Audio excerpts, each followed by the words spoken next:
Olá a todos, bem-vindos a mais um episódio do Porque Sim, um podcast produto da GCI Media Group, para quem eu deixo aqui um abraço apertado, para todas as pessoas que nos apoiam, para o Manel que está aqui atrás das câmaras, para o Paulo que está lá do outro lado nos ouvidos. Nós não temos aqui, mas o Paulo que está lá sempre em cima de nós. Malta, lembrar aquelas coisas básicas, por favor, é a única coisa que eu vos vou pedir. Likes, Exato. sininhos, Sininho. seguir, partilhar, porque senão, sabes uma coisa, eu estive a ver, há imensa gente que vê o podcast e que ouve e que não segue. Eu sei. Portanto, nós temos ali aquele problema E dizem-nos. E dizem-nos. E nós, para vos chamar um bocadinho mais e para apelar, Sem como chamar sempre, nomes, sem chamar nomes. sem chamar nomes, como sempre, trazemos aqui gente boa para conversas ainda melhores. E temos aqui alguém que está habituada, eu acho que posso dizer isto, já me vai confirmar ou não, e rotinada a aparecer em frente às telas, em frente à televisão, para aqui e ali também partilhar um bocadinho a sua experiência e aceitou o nosso convite. Como? Isa Silvestre.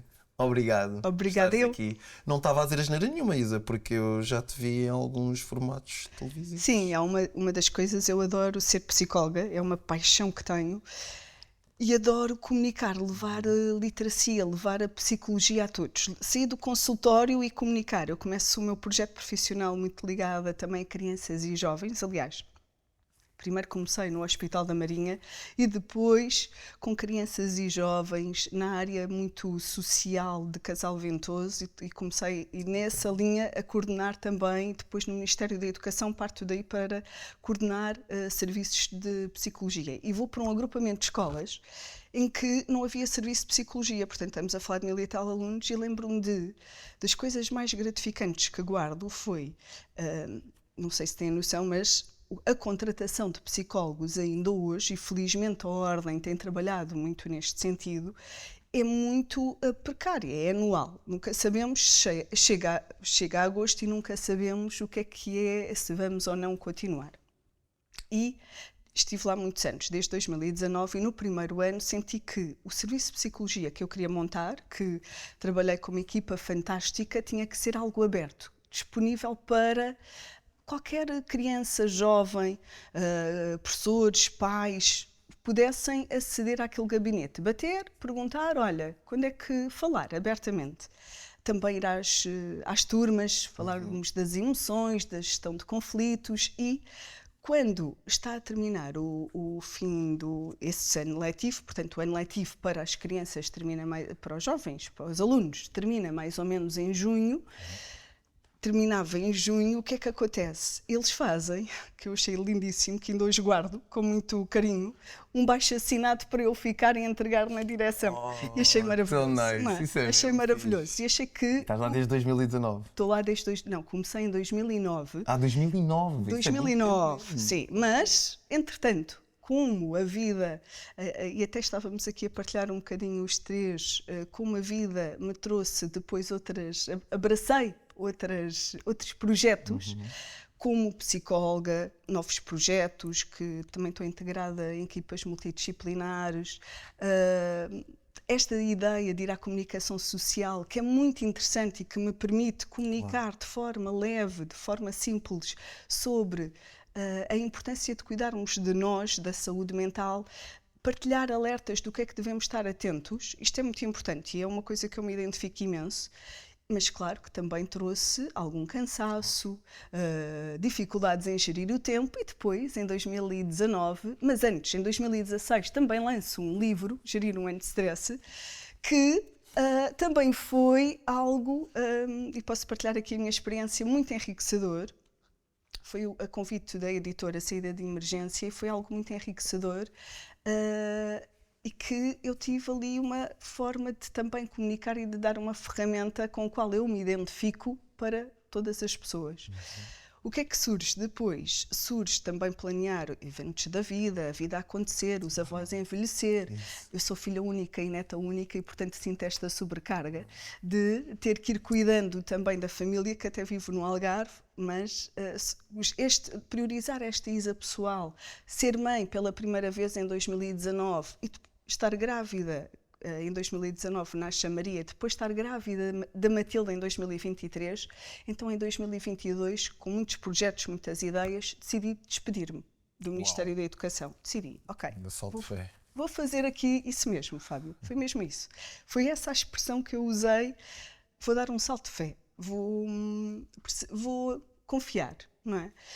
Sabia que também tinha construído laços profissionais saudáveis, seguros, o que é muito interessante, como nós, quando falamos de como a infância, isto é uma pergunta que me fazem muito em psicoterapia. Mas tenho que falar da minha infância quando faço psicoterapia. A minha abordagem é muito integrativa. As terapias cognitivo-comportamentais, as neurociências, mas eu venho de uma corrente muito psicanalítica.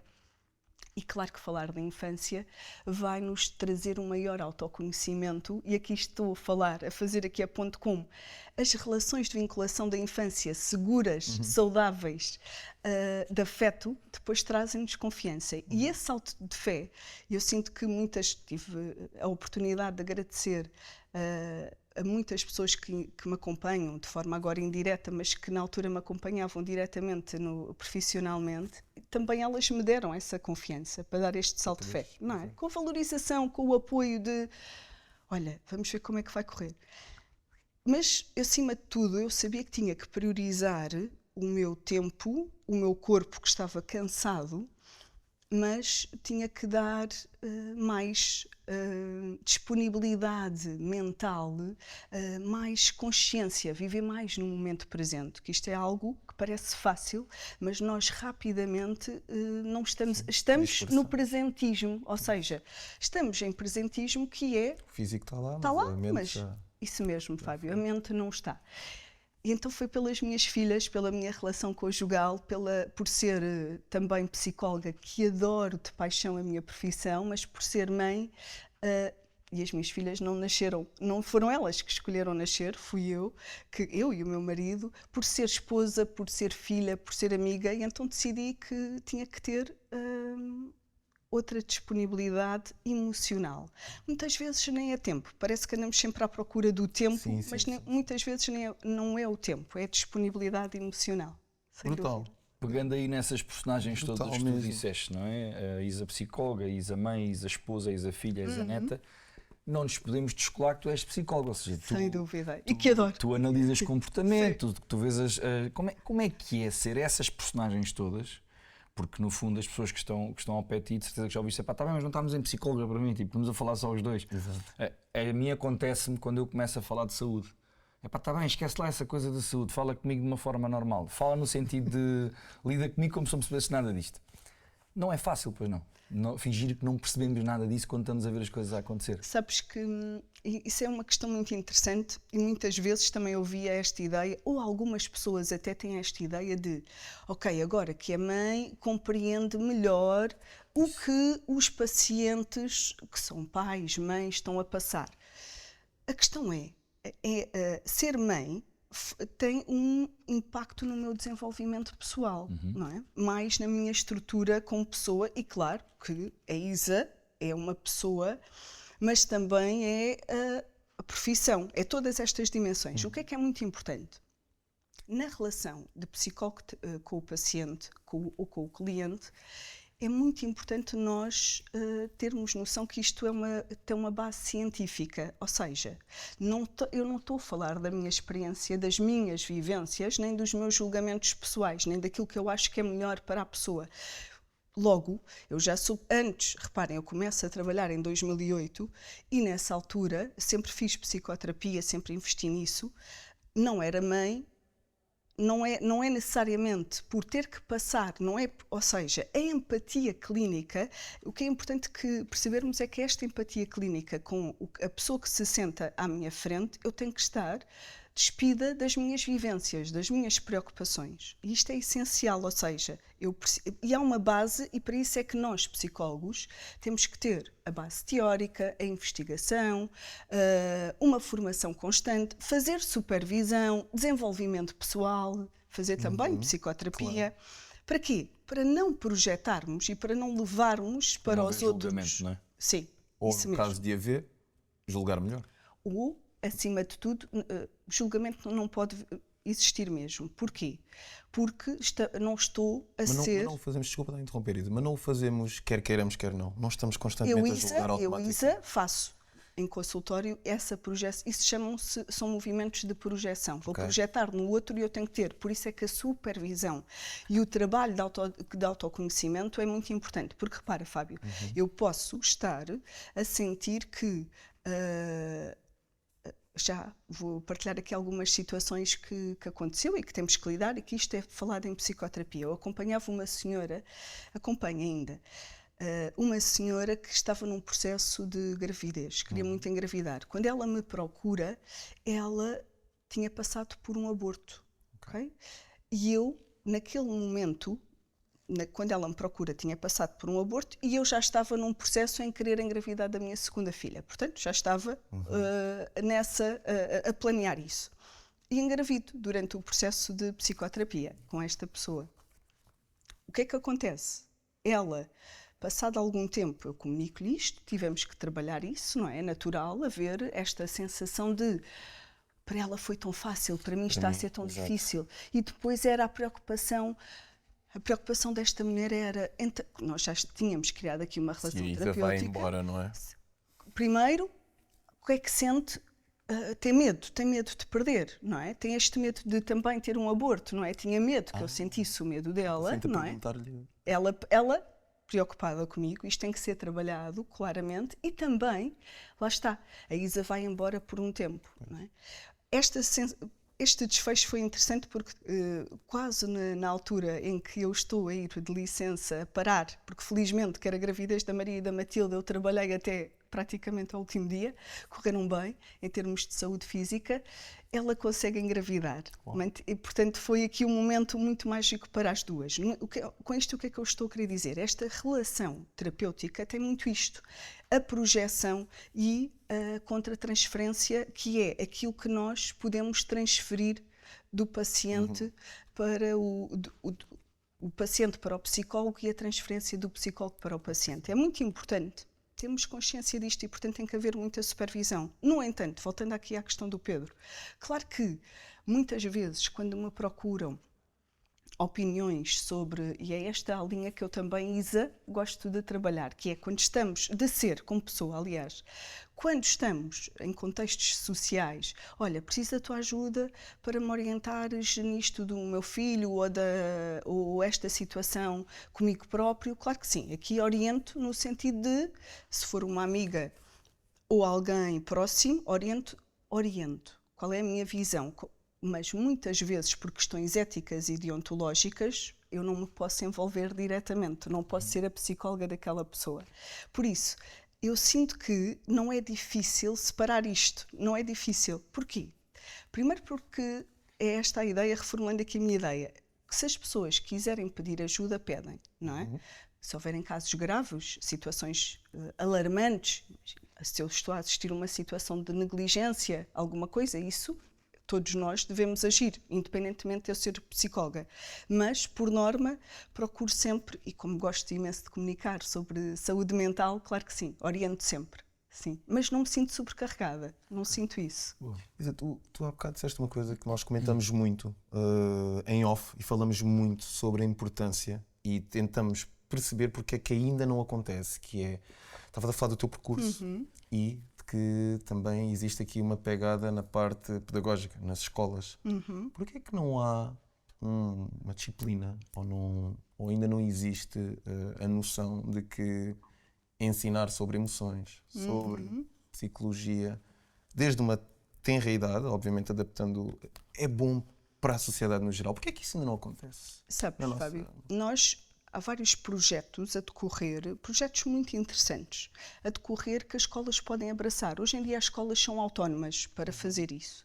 Os psicólogos nas escolas têm muitas funções e vivem e trabalham muito num contexto de crise, de ter que dar respostas imediatas, não é? O primeiro dia que eu comecei numa escola, portanto, num agrupamento de escolas, muito grande, a primeira vez, só para perceberem como é este contexto de crise que nós temos que atuar. Não é possível estar a fazer uma psicoterapia propriamente, não há um setting para isso. Nesse mesmo dia em que eu me apresento na escola, uma criança de 6 anos, que também tinha começado, pela primeira vez tinha entrado naquela escola, perde a mãe por suicídio. A mãe suicidou-se na linha de comboio. e procuraram para como é que se comunica esta notícia. E agora, o que é que fazemos? Os tios com quem esta criança depois iria ficar. Portanto, reparem como, com isto o que é que eu estou a querer dizer? Comunica-se. É importante falar. Não esconder.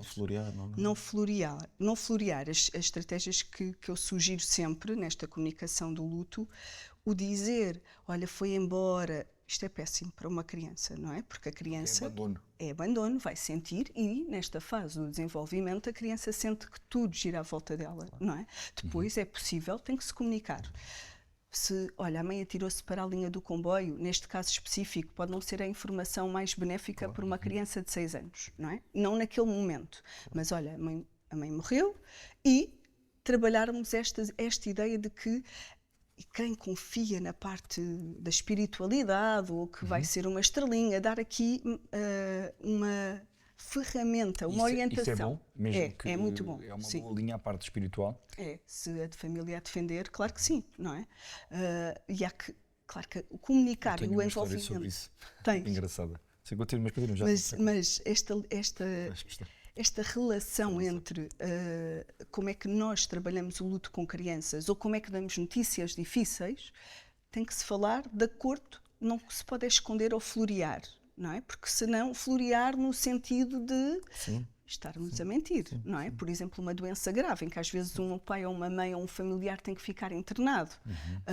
Isto vai suscitar medos. Eu muitas vezes, eu concordo inteiramente com o que tu estás a dizer. Passo já para ti, eu concordo inteiramente com o que tu estás a dizer. Eu muitas vezes, não vou dizer de gladio, mas há aqui um debate com algumas pessoas próximas, numa círculo em que eu sou sempre apologista de que mesmo, e com base naquilo que é a minha experiência, a crescer enquanto criança, há certas coisas, certos factos que foram transmitidos de uma maneira que eu preferia que tivesse sido mais direto, chapa 5. Porque eu ia não só perceber melhor, era aquilo, ia saber fazer melhores perguntas e arrumar aquilo muito provavelmente mais rápido ou melhor na minha cabeça, na minha maneira, ao crescer até adulto. Ainda com outros exemplos, não é? Tranquilo. Ainda hoje eu tenho essas conversas com algumas pessoas que preferem exatamente o contrário, adornar. E eu não acho que isso... Porque temos dificuldades em lidar com as emoções, com a dor emocional. E aliás, Isa, só para terminar e passar para ti, e quando é assim duro, o que é que eu sugiro? Pede acompanhamento psicológico. Sim. Orientação, por exemplo. O salto que os da mente são eles, não é? Tipo, eles é que sabem. Pede ajuda a um psicólogo. Em 2022, quando eu despedi-me e dou o tal salto de fé, monto a minha clínica e dos serviços que criei por sentir uma grande necessidade da minha grande prática, crianças, jovens, adultos, famílias, é aconselhamento parental, não é? É orientação. Porquê? Porque estas questões de como é que se comunica uma notícia difícil, seja por morte, por doença, é preciso ter em conta a idade da criança, falar, sem dúvida, mas falar num espaço em que o adulto também tem que ter tempo e disponibilidade para que a criança possa fazer perguntas, e a criança não vai fazer logo as perguntas, ok? Ela vai processando, dependendo da idade, e depois vai fazendo as perguntas. Não é? E é muito importante, nestes momentos, não estarmos com o telemóvel na mão, não estarmos a cozinhar ou a conduzir, procurar, não é? Total foco no momento, não é? Sim. Procurar estar ali, sentados no chão, olhar, não é? Esta questão do toque é onde nós desenvolvemos a empatia, o olhar olhos nos olhos, por isso é que eu até me aproximei de vocês por estar aqui a falar num tema difícil. Isto é empatia, não é? Ou seja, sem dar conta eu vou-me movimentar para chegar perto, acolher a dor, não é? E tudo isto já são movimentos não verbais de empatia, que hoje em dia os telemóveis, as redes sociais, o constante scroll, as constantes notificações nos desfocam. Mais difícil. Sim. Boa. Só aquela história rápida por causa da situação da estrela. A minha filha tem 16 anos, mas já teve menos, não é? Como é óbvio. E eu falei-lhe muito da mãe. A mãe foi uma senhora que cuidou de mim desde muito pequenino, foi a minha madrinha de crisma, foi uma segunda mãe, literalmente. E é a pessoa que eu sinto falta. Das que partiram é aquela que me custa mais. E eu, obviamente, lhe falei várias vezes no crescimento dela, em várias alturas do crescimento da Matilde, lhe falei nela. E claro está, ela em pequenina perguntou onde é que está. Não é? E eu tive que lhe explicar que ela tinha partido e não sei o quê, que tinha ido para o céu e que era uma estrela, e disse aquilo assim, Uma vez. Era verão, estávamos nós aí na rua e ela via assim olhar para o céu.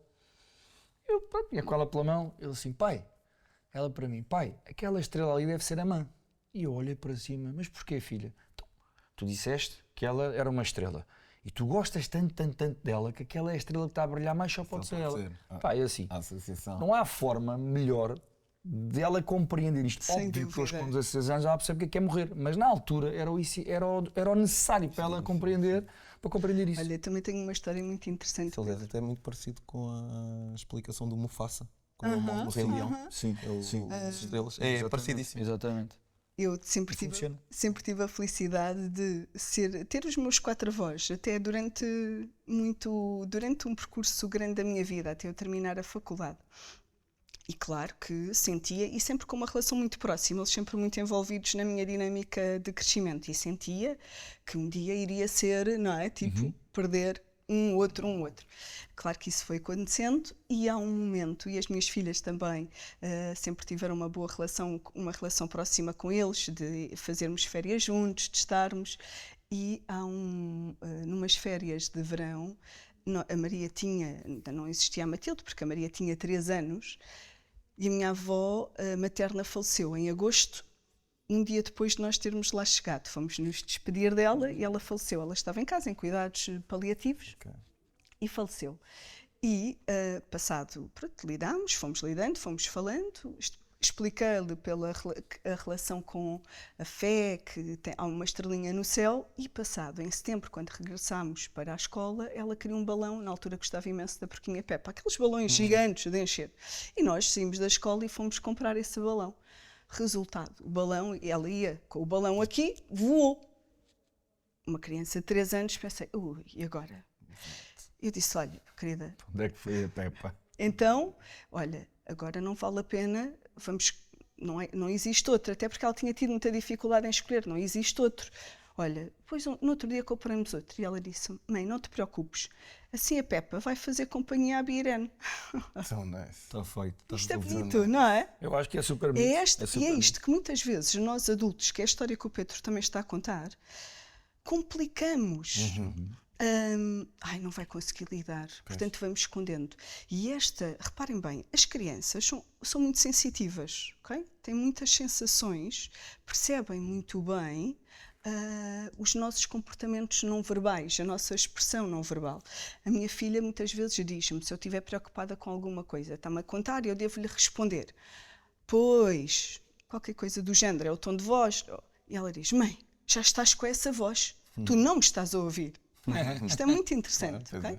Há aqui uma noção de que eu estou a falhar com ela e ela alerta-me, eu, ok, sentido, não é? Pronto, ok, vá, agora diz, não é? Permite-me refazer, mas isto para dizer que as crianças percebem, como se forem crianças em que não têm esta tal facilidade em comunicar, o que é que elas vão fazer? Vão metendo para dentro, vão vivendo silenciosamente a dor, e claro que isto depois também vai tendo impactos. Óbvio. E depois em adultos temos que ir à infância deles, não é? Isso mesmo. Isso é uma boa analogia, Pedro. Espetacular. Eu às vezes acho que podíamos experimentar, tal como fazemos no marketing, no neuromarketing, para perceber se as pessoas gostam de ir ao centro comercial, do atendimento, do isto e daquilo. Nas escolas bastava fazerem isto, se calhar. Mas voltando à tua questão, que depois fomos saindo, existem muitos projetos interessantes, projetos que são desenvolvidos para as pessoas irem à escola, quer dar formação a professores, para aplicar em aulas de cidadania, por exemplo, Sim. Mas para se desenvolver com os jovens. Diz. A minha questão é, haver mesmo uma disciplina. ensinam-nos o não sei quem do Pitágoras. Sim. Adoro Pitágoras, não percebo nada, nunca me deu nada para a vida. É esse ensinamento. Mas se calhar dava-me para a vida. Eu podia chegar à escola. Saber que emoção era. Tenho 3 botões, como é que te sentes hoje? Verde, vermelho, amarelo. E eu chegar ali e poder carregar num amarelo. E saber que se calhar, olha, hoje cheguei à escola, em meninos, não estou muito bem, a minha escola respeita-me, até me está a perguntar como é que eu estou. E num plano geral, a turma toda, vamos imaginar, se a porcentagem maior for assim, o professor, olha, já estou a perceber que a turma está meio E se calhar agitada. até adapta Também aquilo que vai fazer. Para Sim, toda a faz gente, sentido, para um faz sentido. contínuo, Ou seja, para isto. estou a perceber, tu aí estás a falar num plano até muito mais cá atrás, que é Muito haver, base, sim. já, no próprio conteúdo programático, não é? Estar já haver espaço para os professores poderem ter essa liberdade de falar das emoções, haver espaço e tempo, não ser só ter que dar a moda à mediana, etc. Não ser à base de projetos. Exatamente. Um projeto, Exatamente. acaba-se o financiamento, ou a ISA vai Sim. embora. Sim. Ou os psicólogos que vão estando sobrecarregados com outros temas. Sim, Acho muito sim, importante, sim, até principalmente nesta fase, em que os nossos filhos, sim. como há bocado estávamos a falar em off também sobre a questão do digital, Claro. também já nos vão dando tanta informação que nós, se calhar, precisamos de tempo também para sensorial, a informação emocional também, que nós também precisamos de algum tempo para absorver e saber comunicar com eles como eles lá vão comunicando com os seus pares hoje em dia, não é? Os miúdos e as emoções. Isso também é interessante, Fábio, o que estás a dizer, que é, nós temos que para crescer, não é? Para as crianças crescerem de forma mais saudável, com liberdade, porque muitas vezes a questão de se conter a dor emocional e de não falarmos, não haver esta vontade, ou melhor, de haver vergonha ou não haver a liberdade para pedir ajuda, seja ela qual for, até mesmo num conflito, situações de bullying, estou a pensar nisto, não é? Muitas vezes quer o jovem que está a sofrer de bullying, quer o bully, é necessário um acompanhamento psicológico em ambos os lados. E às vezes mais ao bullying do que Isso ao mesmo, apesar da visão do bullying, qual é que é a ideia que a criança ou que o jovem tem dela mesma? É que eu sou inferior e então tenho vergonha de pedir ajuda. Não é? E depois isto também varia muito de acordo com o género. Okay? Se é rapaz ou se é rapariga. Também vai variando muito. Ainda temos muito esta cultura de que o rapaz não vai pedir tantas vezes ajuda porque tem que se defender pela força. Não é? Porque é uma questão de poder. É o que nos é dito. É o que nos é dito. No entanto, o que é que também é interessante? Conciliarmos isto. Este espaço entre porque a escola depois também nos entra pela casa adentro ao fim do dia, seja pelos trabalhos de casa, pelas atividades que os filhos têm e muitas vezes não conseguimos trabalhar, nós pais, de forma consciente, um momento presente, estar ali, a escutar como é que foi o dia, a partilharmos, não é? Como é que foi o dia, porque muitas vezes em consultou-se, mas eu até pergunto e não houve resposta. Então, olha, partilhe também, demonstre, por observação, mostre como também fale do seu dia, fale das suas dificuldades, dos sucessos que teve, do que é que correu bem, do que é que correu menos bem. Ou seja, esta linguagem também nós temos que apresentar. Não é? Exato. Olha, eu acho interessantíssima a conversa que nós estamos a ter, porque é assim, porque sim é isto, né? Nós estamos a olhar aqui para uma folha, temos aqui 10 perguntas e não fizemos nenhuma. Eu estava aqui muito porque tu me desses a deixa para eu poder pôr pelo menos uma, porque estão aqui assuntos que eu adoro. Se for para um segundo episódio, vamos para um segundo episódio. Tu agora falaste uma coisa muito interessante, que é, isto difere de menino ou para menina. Exato. Pronto, e eu vou pegar, ok, vamos menino, menina, homem, mulher, vamos pegar aqui no geral. Vivemos tempos de confusão ou de redefinição dos papéis do masculino e do feminino? Vivemos tempos em que existe mais liberdade para nós mulheres, sinto eu, não sei se se estou a ir ao encontro do que me estás a perguntar, mas a minha ideia passa muito também pela minha experiência como psicóloga, como psicoterapeuta. Mas o que eu sinto é que procuram mais mulheres com liberdade, e aqui falo em liberdade emocional, isto também é algo valioso, não é? Termos a liberdade de mostrar as nossas vulnerabilidades, de dizer, olha, não estou a conseguir lidar. Não quer dizer que não haja a dor, mas há muito esta conotação. A dor, a fraqueza, o chorar é mais da mulher e não tanto do homem. E isto é algo que se aprende. Nós não nascemos assim, não é? Isto aprende-se. São movimentos muito subtis, silenciosos, mas que têm um grande poder, que é formar a nossa estrutura de personalidade masculina ou feminina. E há muito esta masculinidade tóxica em que, e aqui há que fazer aqui uma ressalva, não estamos a atacar os homens, ok? Estamos a permitir que eles reflitam, pensem como ter liberdade emocional é algo muito positivo, do que andar constantemente a competir, a ter que agradar o outro, a ter medo de falhar. Porquê? Porque frases como que até nos são muito familiares, muitas vezes, os homens não choram, tens que ser forte, tens que ganhar, não é? Não podes mostrar fraqueza, não assumas isso, não mostres isso. Ou seja, isto... Guarda para ti. Isso, guarda para ti, não é? Podes praticar boxe, olha, se quiseres inscreve-te no judo, Exato. que é saudável, mas tem que haver espaço para a libertação física, tem que haver espaço também para a libertação emocional. Claro. E às vezes, até começo a sentir, às vezes também, nesse campo, uma certa castração do ponto de vista positivo, que é quando nós estamos com emoções boas e queremos exaltá-las, e às vezes não dizemos porque podemos estar a ferir alguém ou susceptibilidades ao lado. E quase que também não nos conseguimos valorizar, com medo que, ao valorizarmos, alguém se sinta desvalorizado. Sim. Então, também não vou dizer que sou bom nisto, ou que estou super contente e feliz. Porque... É esta regulação das emoções muito boas ou muito más que temos dificuldade. As emoções todas elas são positivas e devem ser sentidas. Há situações em que é natural estarmos tristes, zangados, frustrados. Por exemplo, e voltando ao tema das redes sociais e daquilo que nos invade constantemente, e que hoje em dia temos que ter uma nova relação, que é a relação com a internet, não é? Porquê? Porque deixamos de ter espaço para o tédio, para a criatividade. Isto até gera um certo desconforto. O ócio criativo, exatamente. Exatamente. Gera desconforto de repente, vivemos todos ansiosos. Porque, como estamos constantemente ligados, como o Pedro falava há pouco, da ativação do sistema dopaminérgico, não é?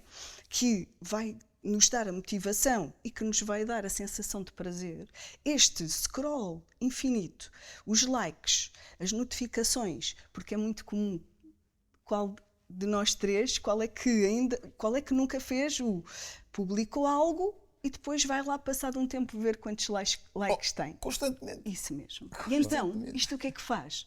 Liberta pequenos níveis de dopamina, nós estamos constantemente a receber esta gratificação, aquele comentário, etc., não é? E vai ter um impacto tremendo, que é as atividades saudáveis e naturais do dia-a-dia, ler, estudar, trabalhar, socializar, praticar, executar, fazer desporto ou estar simplesmente sentado numa esplanada, a pessoa começa a não é satisfatória, não é prazerosa, e depois até tem aquela sensação de inquietude interna. Não estou a fazer nada.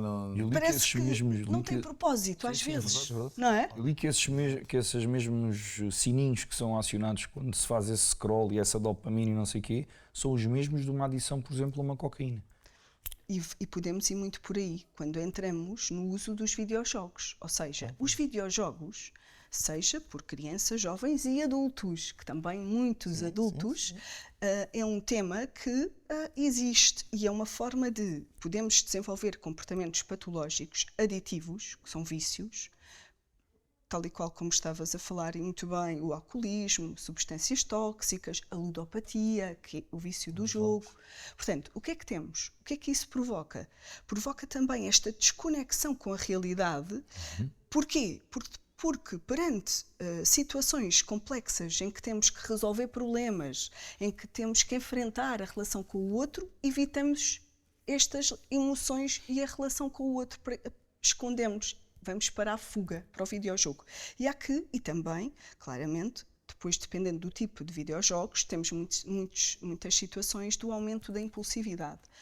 Sendo que, vamos lá ver, todas estas ferramentas são muito úteis e hoje estamos aqui a gravar este podcast maravilhoso que eu agradeço imenso de estar aqui, porque, efetivamente, estes conteúdos são importantes para chegar até às pessoas, mas também as próprias redes sociais podem nos hiperestimular de forma, os conteúdos que vemos, se forem negativos e não forem credíveis, também nos vão ativar o sistema do stress, o cortisol. Mas há muitas ferramentas úteis. Voltando ao tema dos videojogos, também os videojogos muitas vezes ajudam no controlo, na coordenação motora, na resolução de problemas. Portanto, tomadas de decisão facilitam, sem dúvida. Uma vez numa escola, um jovem, quando eles estavam, que ainda era permitido usar telemóveis, dizia, eu passava por ele, gosto muito de ir quando vou às escolas, estar no recreio, e dizia-lhe, então, mas olha, estás aí sozinho? Estavam assim 4 miúdos. Então aí todos são da mesma turma, somos. E cada um com o seu telemóvel.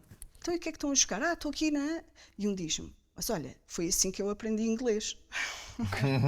Quem diz, estou a jogar, mas... Exato. Isso, Também consigo benefícios. daqui. E há benefícios, e Claro. nós sabemos disso, há benefícios, mas é muito importante tomarmos consciência de como isto impacta na relação que temos, no que os nossos filhos observam em nós, a relação que nós temos com o telemóvel, com a internet, a comparação social constante, não é?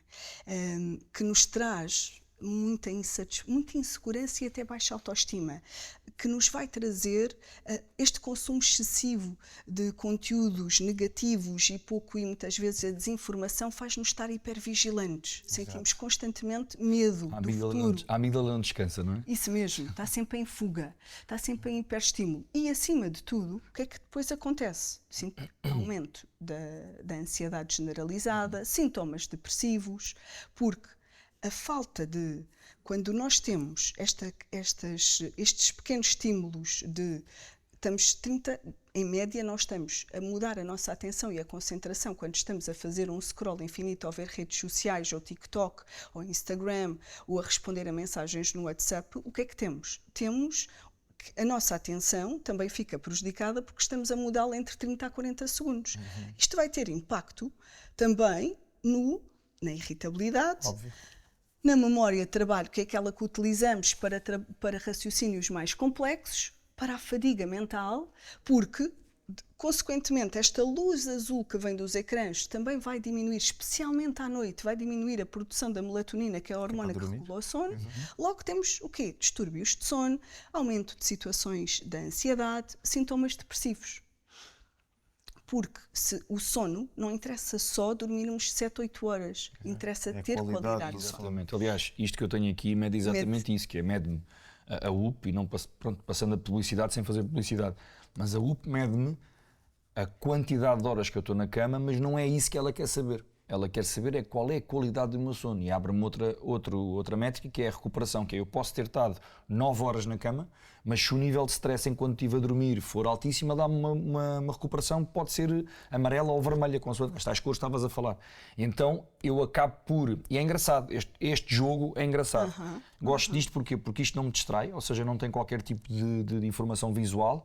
E eu começo a compreender, exemplo prático, levanto-me, não me apetece ir treinar, mas não sei porque não me apetece treinar. Abro a aplicação, esta noite realmente foi terrível. Abres o gráfico e mexi-me imensas vezes, tive imensos episódios de vigilância, etc. E isso é o que estás a dizer, que não interessa as horas que dormimos, interessa a qualidade do sono, que às vezes eu estou tão bem que ele diz-me que eu tenho que dormir menos horas. Porquê? Porque ele sabe que eu estou a dormir horas de qualidade e não há aquele mito, tem que dormir 8 horas. Não tem. Tens de dormir as horas que é suposto tu dormires. Há pessoas que dormem 5 e estão top, há outras que precisam dormir 10. E que também prejudica muitas vezes o cansaço, acordam cansadas. Temos é que estar muito atentas às necessidades do nosso corpo para também nos irmos ajustando. O que é que nós temos hoje também em dia? Muita resistência a estas mudanças. Vivemos em piloto automático e acabamos por ter resistência em parar, para sentir, para refletir, para mudar e até pedir ajuda. Lá está, ajuda especializada. Porque sentimos muitas vezes que se não estamos a ser capazes de chegar a uma determinada meta profissional, de fazer a tal lista de tarefas que temos para aquele dia ou para aquela semana, que não somos suficientemente bons. E o que nós precisamos é também olhar para o nosso eu com diferentes dimensões. E por isso é que para mim ser a psicóloga Isa, e sou muito grata por ter encontrado um trabalho na qual me realizo e que faço de paixão, e isto é de uma gratidão enorme. Porquê? Porque também me permite ter esta psicóloga que também é mãe, que também é esposa, filha, amiga, mas que respeita acima de tudo, com muita ética e deontologia, a pessoa que se senta ali à frente. Okay? Gostava de pegar aí. Quando estás, por exemplo, à mesa com o teu marido ou com as tuas filhas, esta agora era uma pergunta que se desdobrava em várias, que é, às vezes sobre estes temas, está a haver uma conversa da tua família para contigo com a psicóloga ou com a Isa? Esta é uma pergunta. Se dás por ti a responder enquanto Isa ou psicóloga, ou se até não queres responder enquanto psicóloga e vais responder à mãe. Eu digo isto porque eu estou-te a escutar. Sim. É super interessante e é super... Mesmo é calmo perceber como é que a tua mente se liga ao vocal e tu não nos estás a dar lições nenhumas. Nós sentimos-nos a acompanhar o teu pensamento, nos estás a dizer de uma maneira super tranquila. Então eu presumo que também deva ser assim em casa. Sim, sim. Mas depois há sempre um lado, não é, científico, de conhecimento que tu tens e às tantas... Isa, agora não vinhas cá tu. Pronto, era isso que eu estava a dizer há bocado. Era isso que eu estava a dizer. Aliás, a minha primeira pergunta foi mais ou menos, ligaste para uma parte mais teórica, mas o que eu queria perguntar era isto. Mas isso é interessante. Eu sinto que eu e o meu marido conjugamos bem porque, por exemplo, estes temas de sono, ir para a cama, a Isa, mãe, por saber tudo isto, não é? Não quer que as filhas vejam televisão até X horas, porque, idealmente, cientificamente, nós devemos estar longe dos ecrãs 1 hora, meia hora antes pelo menos, de ir para a cama. Já ouvi. Isto é saudável. Portanto, eu procuro, e às vezes há o cansaço do dia, e depois há um temperamento um bocadinho irritado, e é preciso descer ao momento presente e perceber que, calma, não estás a competir com ninguém. Bem, elas não vão ter, e às vezes falo comigo própria, internamente, ou às vezes até em voz alta sozinha, que é, elas agora não estão a ver televisão, mas entre também irem para a cama, com a mãe ao stress, vamos, não é? Não há de ser saudável. Claro que também não é saudável. Portanto, o que eu sinto, Fábio e Pedro, é que o equilíbrio, o que eu aprendi por ser mãe, é que o equilíbrio vai-se construindo diariamente. Não há cá a perfeição. Aliás, a perfeição não existe. Exato. Não é? Até algo patológico. Mas é o equilíbrio. Aquilo que nós idealizamos para o dia de hoje pode até nem acontecer. Porque de manhã estão doentes, não é? O que eu procuro sempre é... Porque de manhã podem acordar doentes e toda a rotina tem que mudar. E nesse sentido, isto foi uma das grandes preocupações que eu tive logo quando fui mãe, que era... Aquela pessoa que se senta à minha frente, eu tenho que estar lá, desligada das minhas vivências e das minhas preocupações. Eu tenho que a escutar ativamente. Isto é que é empatia. A escuta clínica, a escuta ativa. Há todo um processo ético para respeitar a complexidade da pessoa que está sentada à minha frente. É o tempo dela que é valioso e a minha forma de dar é todo o meu conhecimento científico e o meu eu ali, no momento presente. Então isto preocupava-me. Confesso que foi a grande preocupação que era. Então e agora? Eu ouvia muito amigas, familiares, nas consultas, de começou com febre, foi para a creche, começou com febre e agora, não é? Também não podia sobrecarregar o meu marido, eu não queria, tínhamos que encontrar aqui um equilíbrio para nos respeitarmos, lá está, porque numa relação amorosa também é preciso haver o espaço para a individualidade, não é? É preciso haver, lá está, definir tarefas e, acima de tudo, equilibrá-las, não é? Equilibrá-las, comunicação clara e equilibrar as tarefas domésticas, qual é que é o papel de cada um. No entanto, o que é que eu decidi aqui? Isto preocupava-me, foi, ok, enrajar alguém, e eu hoje tenho uma pessoa que adoro lá em casa, que está com a Matilde, até chegarem aos 3 anos e entrarem no jardim de infância. Okay? Para quê? Para que pudesse estar tranquila, que pudessem criar as próprias defesas naturais, não é? Apanhar... Mas haver também os estudos científicos aqui, tomei a decisão baseada na ciência e como psicóloga e também com a orientação da pediatra, e não ia quebrar aqui a socialização, não é? O desenvolvimento global das minhas filhas se ficassem em casa com alguém, porque precisam é desta relação próxima afetiva. E eu, Isa, e o pai, eu, Isa, mãe, mas psicóloga, consigo estar plena, sentar ali, exato, pensar que ligaram da escola e agora, não é? Claro. Isso é muito importante, esta questão de... Mas claro que ser mãe trouxe-me muitas ferramentas. Ser mãe e trouxe todo o meu desenvolvimento pessoal. Tornou-me uma Isa mais empoderada, tornou-me uma Isa mais resiliente e claramente que os meus pacientes ganham com isso. Tornou-me uma Isa muito mais curiosa, com capacidade de, olha, afinal posso também transmitir isto. Também, quando me pergunto, às vezes transmito um bocadinho a minha experiência, claro. Exato, lá está. exato. Eu acho que é um bocadinho nisso mesmo que as pessoas procuram, não é? Tentar encontrar. Orientação. Exato, sinais de identificação. Exatamente.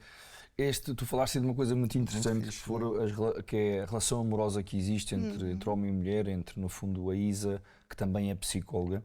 Eu tenho aqui uma pergunta muito interessante, para mim é interessante, que é: o que é que o amor maduro te ensinou sobre o masculino e o feminino? Não o amor romântico idealizado, mas aquele que resiste, que cresce, que aceita. O amor, olha, aprendi muito sobre amor também quando fui mãe, não é? Já, porque começo a sentir que o amor está na relação que tenho pelos meus pais e que o amor vai mudando. Vai mudando na relação com os pais, com os avós, com os amigos, com o companheiro. O amor pelos filhos, que é um amor que até dá medo. Temos medo de perder, vivemos constantemente com medo de perder. Sentimos muitas vezes que somos formiguinhas, porque quando ficam doentes e não percebemos bem o que é que acontece, afinal não temos controle sobre nada. E aprendemos, apesar de todos nós sabemos isto, passarmos diretamente por isto, claro que também nos dá mais resiliência. O amor maduro tornou-me muito mais consciente de que amar é um projeto muito bonito, muito trabalhoso e complexo, mas que vale muito a pena. E que amar é preciso respeitar. Primeiro, o respeito pela individualidade, pelo crescimento.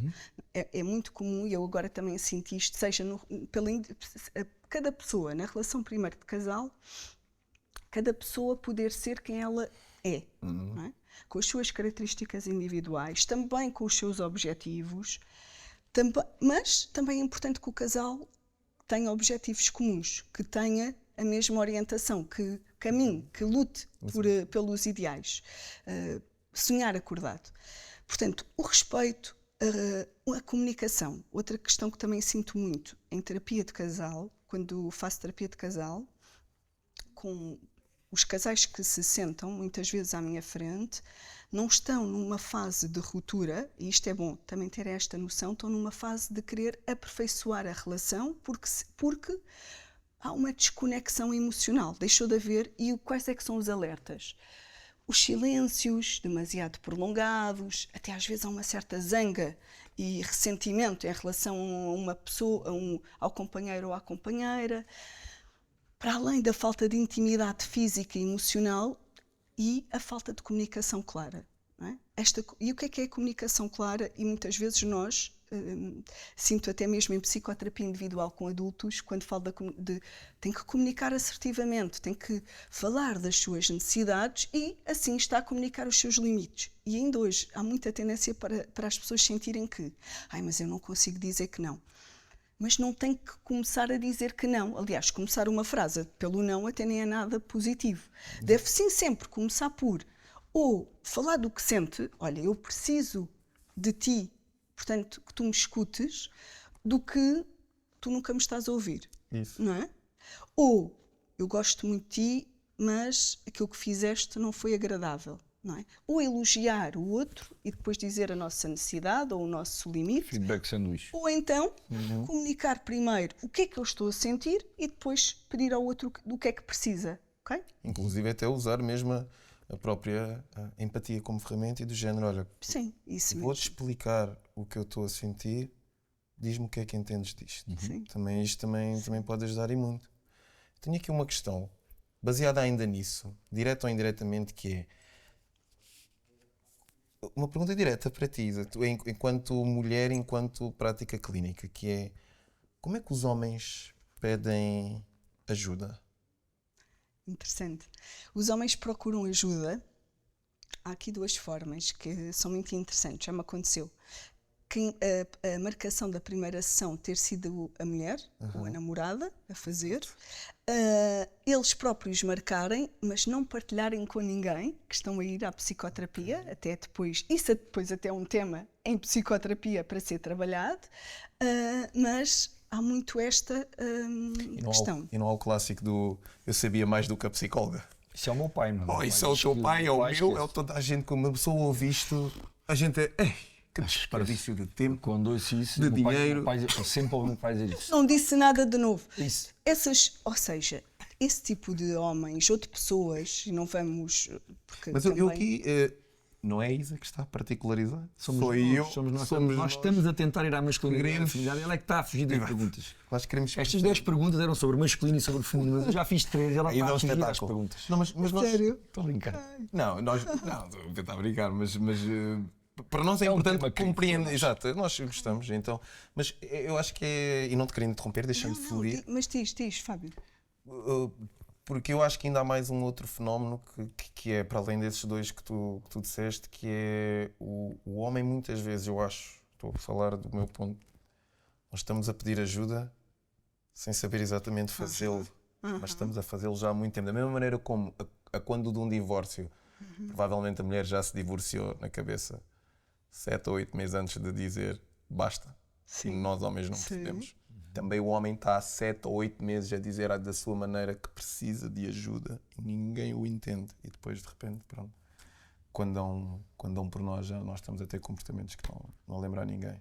E eu gostava de perceber qual é que é o teu entendimento dos pedidos de ajuda do homem. Como é que um homem realmente... Como é que o Pedro pode olhar para mim enquanto homem e perceber rapidamente, enquanto meu par, Fábio está a precisar de ajuda, sem eu lhe dizer?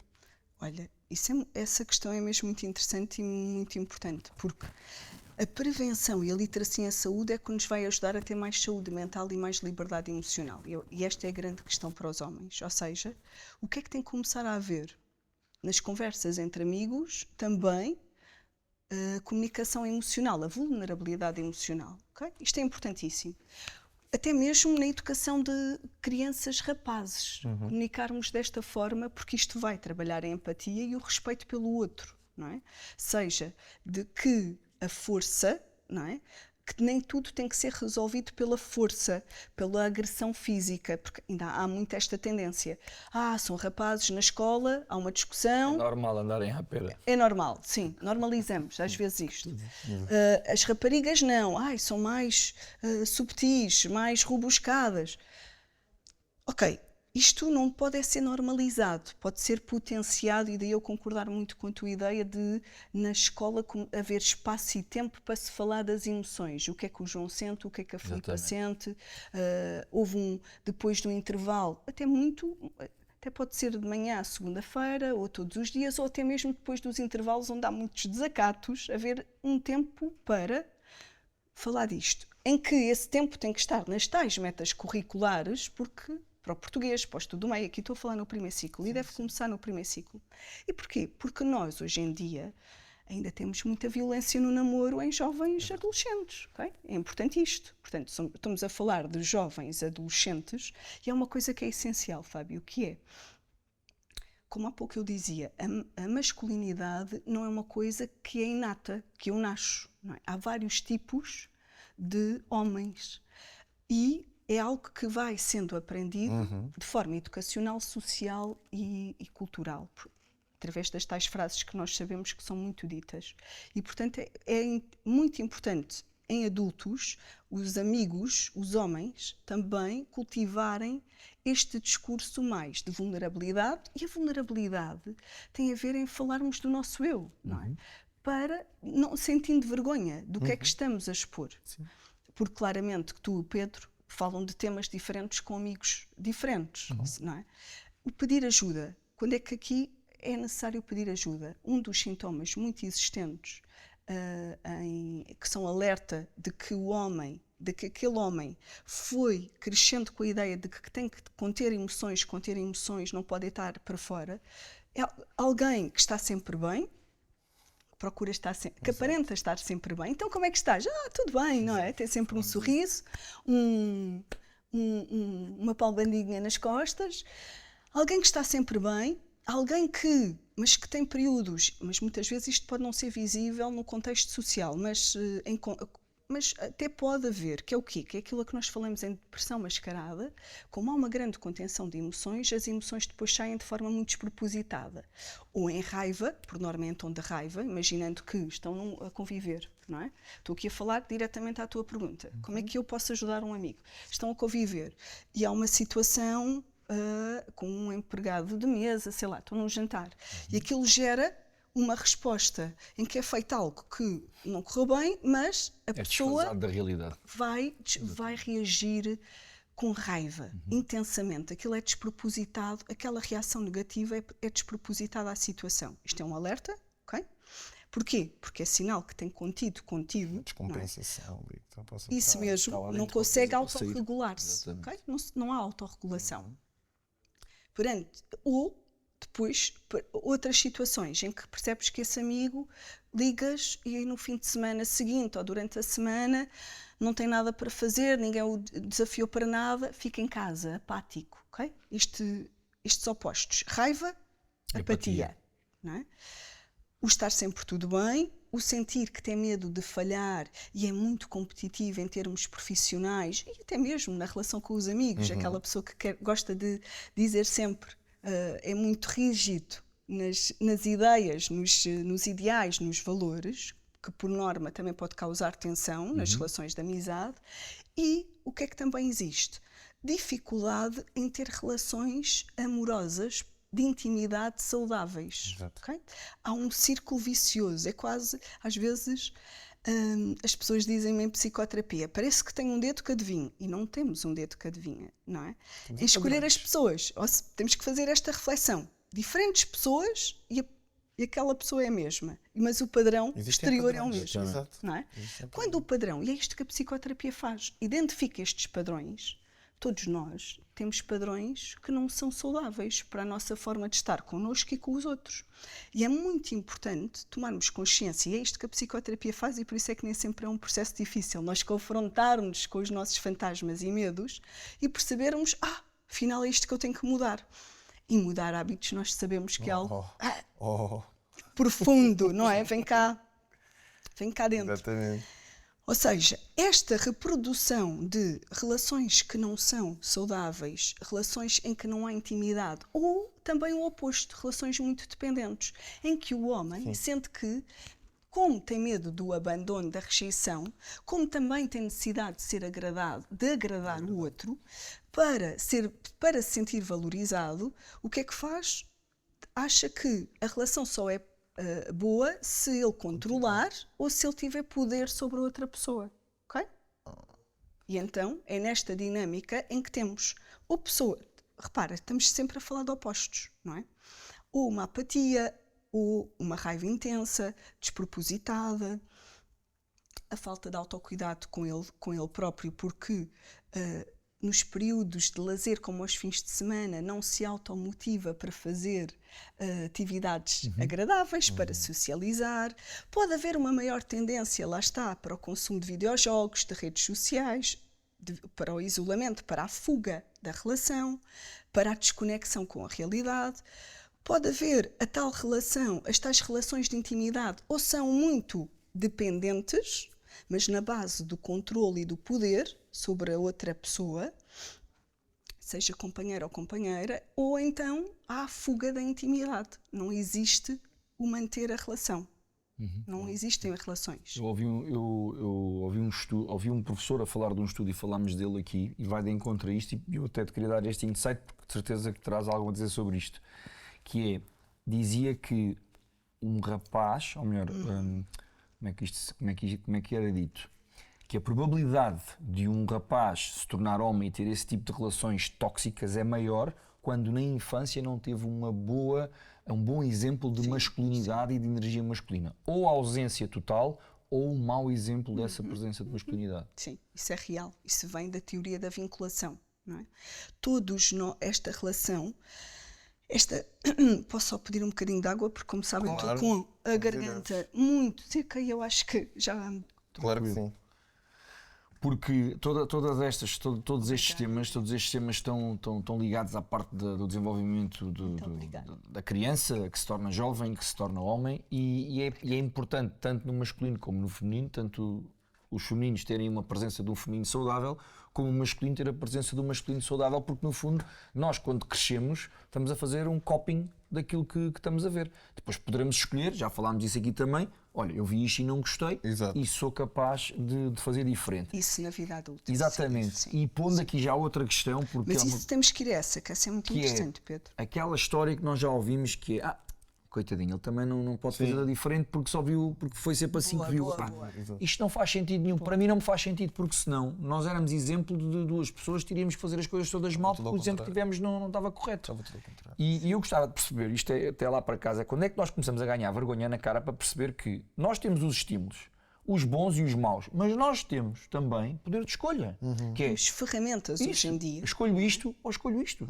E às vezes as pessoas dizem, está bem, mas eu vejo as coisas que não quero fazer, o que é que isso me ajuda? Super, nós vamos jantar os dois. Fábio, o que é que queres comer? Tudo menos peixe. Porreiro, já temos só metade da lista. Exato. Ora, dentro da carne, bifes não gosto. Olha, fixe, já ficámos com 3 ou 4 pratos. Ainda não escolheste nenhum, mas o facto de ir cortando coisas que não gostas, dá-te margem para eu saber, olha, pelo menos deve ser por aqui o caminho. Ali não é de certeza. Mas vamos por partes, porque há muitos temas que estão todos conjugados, mas para conseguirmos comunicar isto de forma clara. Claro que a infância, óbvio, vai influenciar a relação que nós temos com os nossos pais e os nossos cuidadores, vai determinar a vinculação. Isto começa logo a partir do nascimento. Se for uma vinculação, uma relação de vinculação segura, que é o quê? Que é os pais satisfazerem as nossas necessidades básicas no início, mas depois estarem lá, presentes, ok? Por isso é que esta noção de presentismo, de não estarmos para os nossos filhos, tem um impacto tremendo. Claro. Por isso é que temos que ter consciência que temos que usar ferramentas para também detox digital quando chegamos a casa e quando estamos a falar com os nossos filhos e com os casais e em relacionamento. Não sei, isto faz-me lembrar uma vez numa sessão de casal.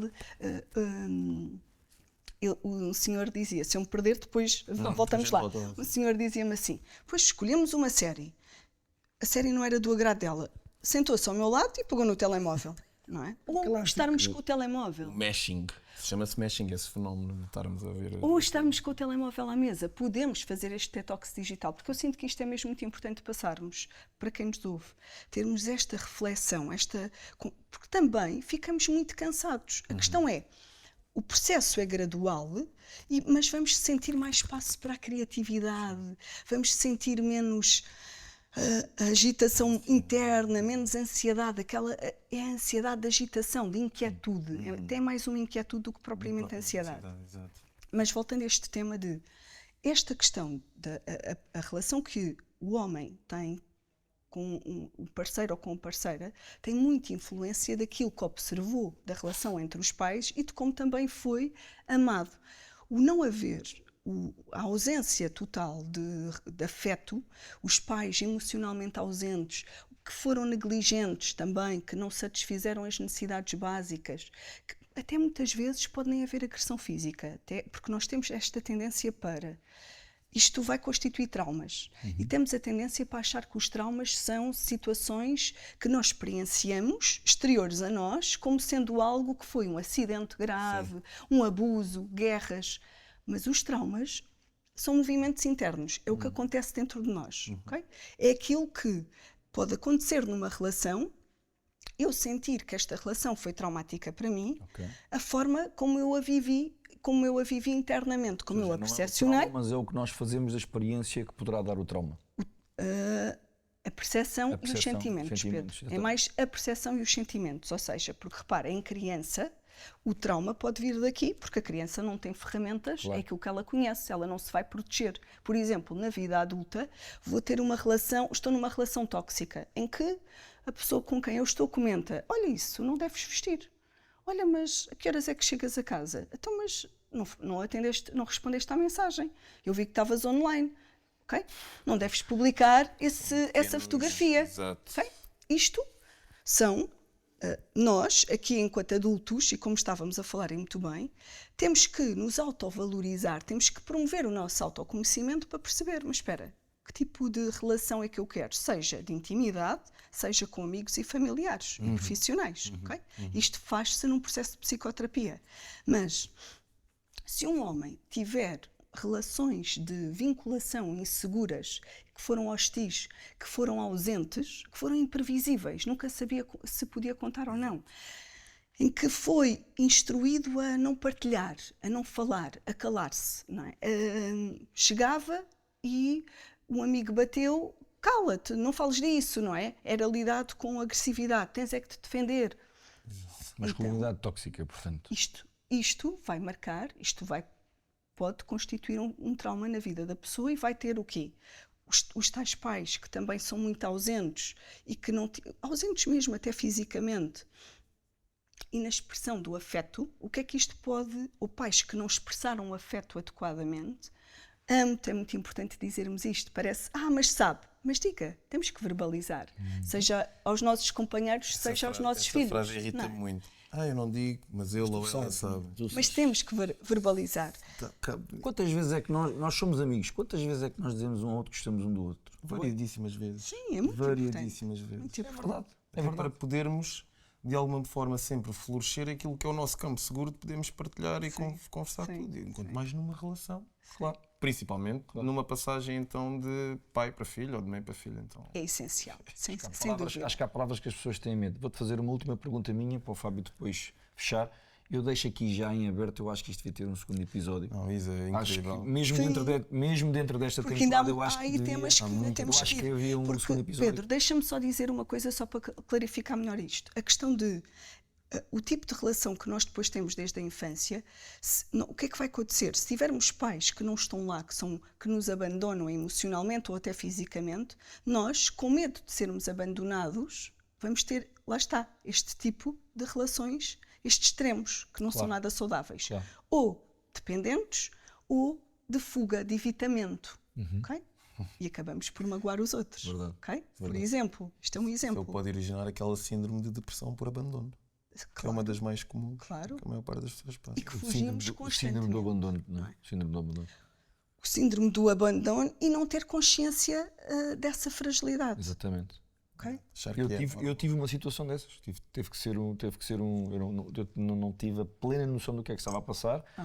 E graças a Deus consigo levar para junto do terapeuta, junto do meu peer group, dizer: olha, aconteceu-me isto, até que o terapeuta me disse: isso chama-se síndrome do abandono.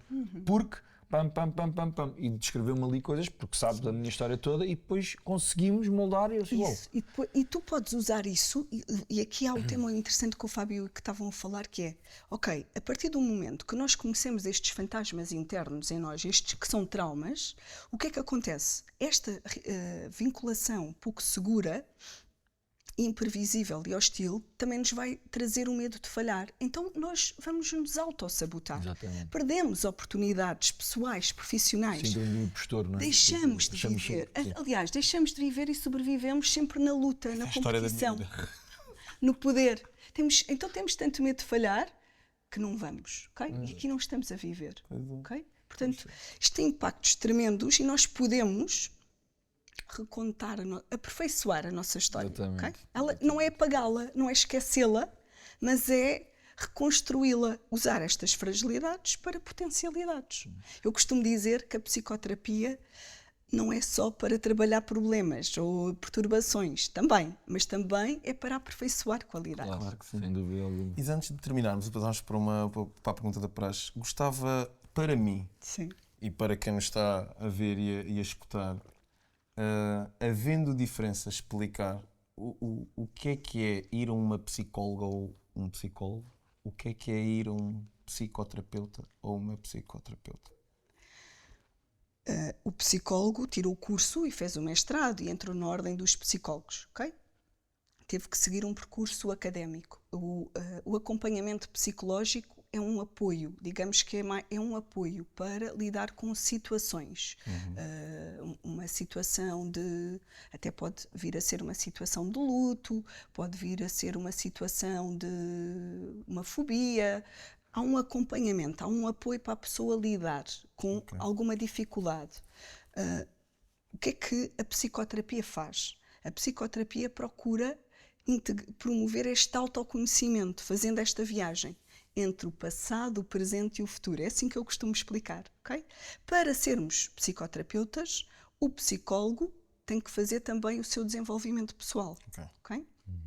E há aqui questões, como um psicólogo também tem que ter, questões éticas, deontológicas, de profissão, de supervisão, de cuidar também internamente dele próprio. Porquê? Porque muitas vezes a história que eu estou a viver no meu momento presente e que eu não quero contaminar, não quero projetar, não quero levar para a pessoa que se senta à minha frente, pode ser a mesma, não é?